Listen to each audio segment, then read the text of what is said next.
আজকের জুমার পর এক নারীর সাথে আমার সাক্ষাৎ হয়েছে। তিনি আমার কাছে এসে বললেন, আমি প্রতিদিন 3 ঘন্টা ধরে তাহাজ্জুদের নামাজ পড়ি।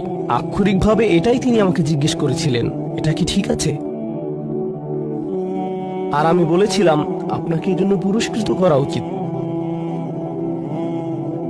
কারণ অনেকের জন্য নিয়মিত 5 মিনিট তাহাজ্জুদ পড়াও অসম্ভব। কখনো কখনো মানুষের জন্য সময় মতো ফজরের নামাজে ওঠাও অত্যন্ত কঠিন হয়ে যায়। আর এই নারী 3 ঘন্টা নামাজ পড়ছেন। আমি বললাম, কিসের তাড়নায় আপনি এটা করতে পারছেন? তিনি বললেন, কি করব আমি, টিভি দেখব? তার চেয়ে বরং আল্লাহর সাথে কথা বলে সময় কাটাই। এটাই তিনি আমাকে বলেছেন। আমি সম্মানিত বোধ করছি যে তিনি আমার কাছে এসে প্রশ্নটি করেছেন। আমার উচিত ছিল তার কাছ থেকে পরামর্শ নেওয়া, এমন মানুষের কাছ থেকে যারা আল্লাহর নৈকট্য প্রাপ্ত।